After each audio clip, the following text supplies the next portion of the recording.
Continua com a sua Bíblia aberta aí em João 14. No próprio, nós vamos ler ainda um pouquinho mais no capítulo 14, mas eu gostaria de relembrá-los aqui sobre o tema Espírito Santo, quem é e o que ele faz. Nós vamos meditar um pouquinho sobre o Espírito Santo. Nós somos uma igreja pentecostal. Nós acreditamos na ação do Espírito Santo nas nossas vidas. E mesmo que você já conheça um pouco do Espírito Santo, é sempre bom nós nos relembrarmos um pouquinho, sobre ele. Nós já lemos aí os versículos 14 e 16 de João 14. Lá no versículo 26, fala um pouquinho mais sobre o Espírito Santo. João 14, 26, está escrito assim: Mas o Consolador, o Espírito Santo, a quem o Pai enviará em meu nome, esse vos ensinará todas as coisas e vos fará lembrar de tudo o que vos tenho dito. Jesus Cristo, quando estava preparando a sua saída aqui deste mundo, ele falou essas palavras aqui que nós lemos tanto nos versículos 16 e 17, quanto no 26. Mas quem é o Espírito Santo? Nós vamos falar um pouquinho aqui que a primeira coisa que nós devemos ter a noção e ter a certeza, ele é Deus. Ponto. Ele é Deus. Algumas pessoas, algumas religiões tentam diminuir um pouco o Espírito Santo. Fala que ele é somente uma força, que ele não faz parte da Trindade, até fala-se somente de Deus Pai e Deus Filho, que o Espírito Santo não faz parte aí da Trindade, que ele não é Deus, mas Espírito Santo é Deus. Ele é tão Deus quanto o Pai é Deus. Ele é tão Deus quanto o Filho é Deus. O Espírito Santo é Deus. Ele é a terceira pessoa da Trindade. Nós cremos nesse monoteísmo que o pastor sempre fala, subsistente em três pessoas: Deus Pai, Deus Filho e Deus Espírito Santo. Ele é Deus. Nós não podemos esquecer nem negar isso. E também nós não podemos nos esquecer que o Espírito Santo é uma pessoa. E é errado a gente pensar nele como se fosse alguma outra coisa diferente de uma pessoa. Ele é uma pessoa, ele é Deus, ele é uma pessoa. Como eu falei antes, algumas pessoas falam só que ele é uma força. Uma força não tem características que nós vamos ver agora do nosso Espírito Santo. Lá em Romanos 8 e 27, nós vemos que ele tem intelecto. Uma força não tem intelecto, mas o Espírito Santo tem intelecto. Lá em Romanos 8, 27 está escrito assim: E aquele que sonda os corações sabe qual é a mente do Espírito, porque segundo a vontade de Deus é que ele intercede pelos santos. Sabe qual é a mente do Espírito. O Espírito Santo tem intelecto. Então, ele não é uma força não tem intelecto. Uma força também não tem emoção. Nós vemos lá em Efésios 4:30 que o Espírito Santo tem emoção e nós podemos entristecer o Espírito Santo. Quem não tem emoção não se entristece.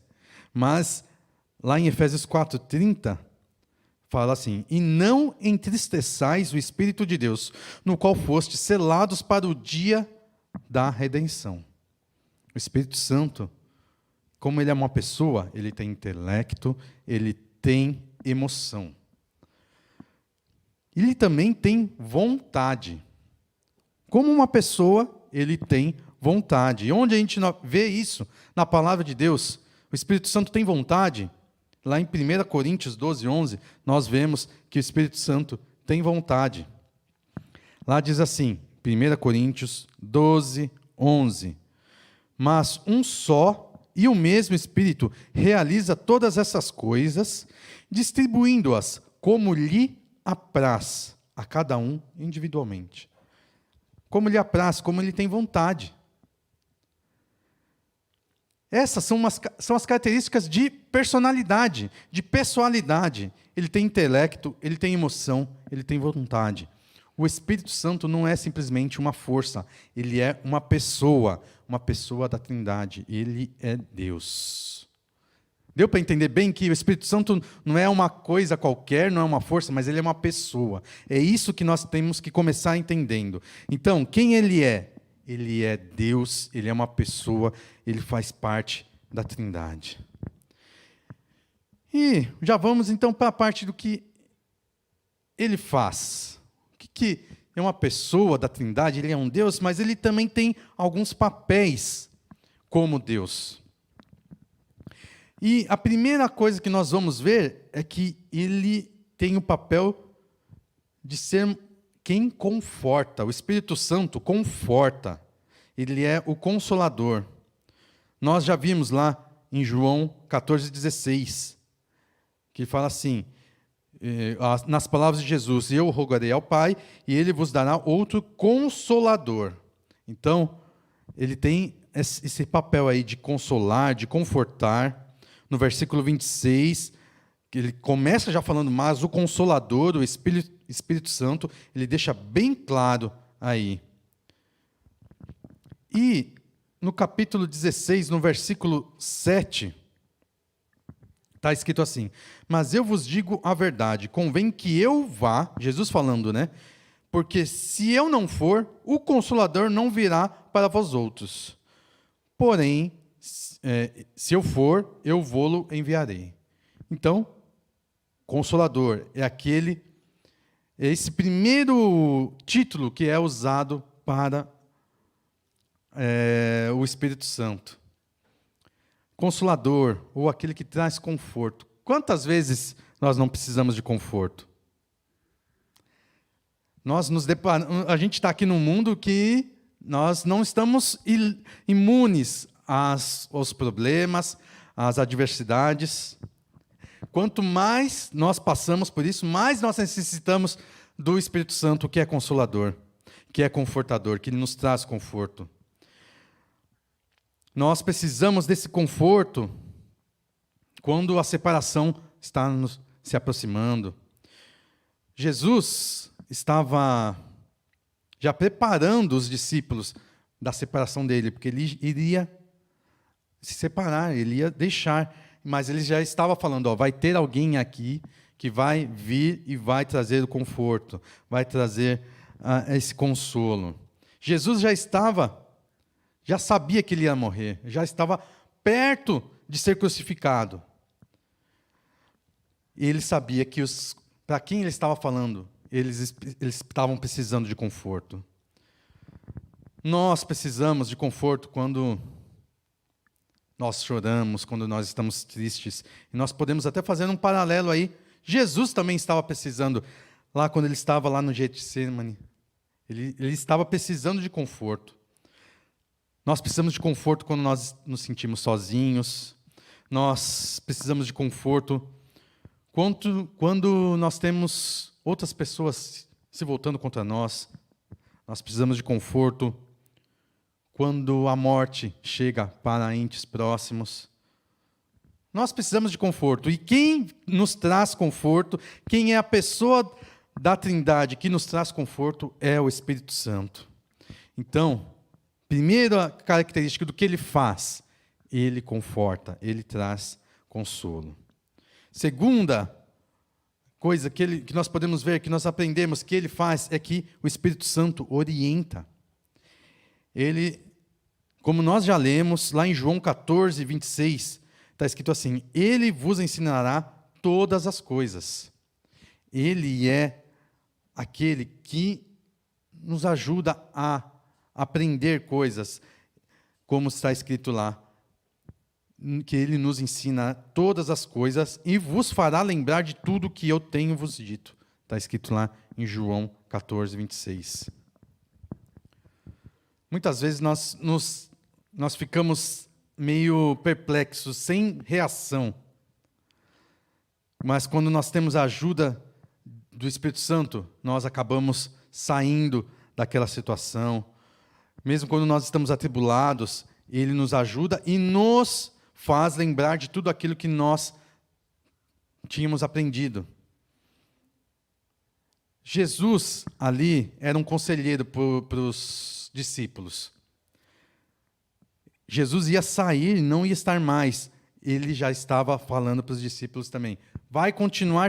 Vocês vão continuar tendo conselheiro, que é o Espírito Santo. Ele ia sair, mas o Espírito Santo estaria lá para orientá-los. O Espírito Santo é um professor, nós podemos entender ele como um professor. Ele ensina você individualmente. Muitas vezes, aqui na igreja, fala-se tanta coisa, mas a aplicação individual é só para cada um. E quem ajuda a fazer essa aplicação individual para cada um de nós? É o professor Espírito Santo. Ele sabe tudo o que está acontecendo, passando pela sua mente, as suas preocupações, onde o que está sendo falado aqui, o que está sendo cantado aqui, pode ser aplicado na sua vida. Ele é o seu professor. E é contínuo isso. Basta nós estarmos atentos para o que ele fala, o que ele nos ajuda. O que ele nos ensina? Lá em 2 Pedro... Cadê? 2 Pedro 1, 20 e 21. Achei.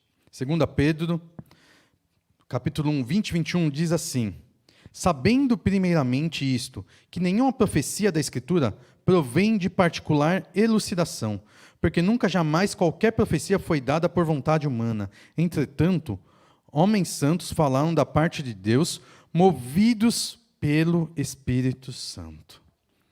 Ele ajudou na escrita da Bíblia, que tudo que nós aprendemos a respeito da Bíblia, que na Bíblia foi inspiração, foi mover do Espírito Santo.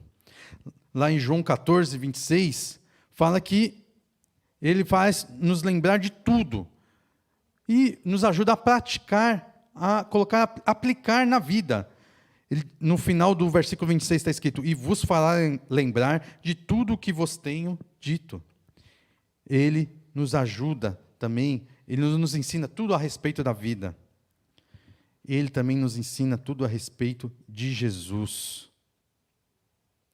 Em João 16, do 13 ao 15, está escrito assim: quando vier, porém, o Espírito da verdade, ele vos guiará a toda a verdade, porque não falará por si mesmo, mas dirá tudo o que tiver ouvido e vos anunciará as coisas que hão de vir. Ele me glorificará, porque há de receber do que é meu, e vou-lo há de anunciar. Tudo quanto o Pai tem é meu. Por isso é que vos disse que há de receber do que é meu, e vou-lo há de anunciar. Tudo que Jesus ensinou, ele reforça, ele ajuda, ele ensina tudo a respeito de Jesus. Ele é o Espírito Santo quem nos orienta, ele é o nosso professor. Além de confortar, ele está nos orientando. E terceiro ponto aqui que nós podemos ver do que o Espírito Santo faz, ele convence. Nós vemos lá em João 16, a partir do versículo 8, está escrito assim, do 8 até o 11. Quando ele vier, convencerá o mundo do pecado, da justiça e do juízo. Do pecado, porque não creem em mim. Da justiça, porque vou para o Pai e não me vereis mais. Do juízo, porque o príncipe deste mundo já está julgado. Ele convence. Nós muitas vezes ficamos preocupados de convencer as pessoas do Evangelho, das coisas. Nós não precisamos nos preocupar com isso. Nós devemos pregar. Quem convence é o Espírito Santo. Ele convence do pecado. Muitas vezes, nós vemos o pecado no mundo e o mundo não entende que aquilo é pecado. Não se preocupe, quem vai convencer do pecado é o Espírito Santo. Nós devemos anunciar. O Espírito Santo que vai despertar a consciência acerca do pecado. Não somos nós, não é a força, não é brincando, não é tentando bater de frente, é o Espírito Santo que vai vir, vai dar essa consciência acerca do pecado. Aquele sentimento de culpa, muitas vezes, que nós sentimos também, é obra do Espírito Santo. Nós devemos ter a certeza de que é Ele quem convence do pecado, Ele convence da falta de justiça. O exemplo maior que nós podemos ver é de Jesus. Ele não tinha pecado. Não tinha por que ele ser morto. Mas nós conseguimos ver a injustiça lá. O Espírito Santo nos ajuda a ver a falta de justiça. Nós podemos ver em Jesus o perfeito e podemos ver em nós o pecado. Nós vemos a injustiça aqui.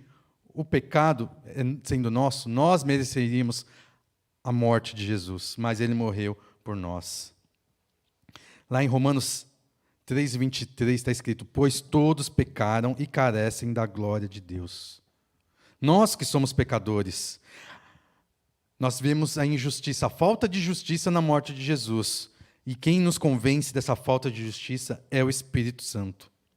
Ele também convence do que há de vir, do julgamento. Lá em Hebreus 9:27 está escrito assim: portanto, assim te farei...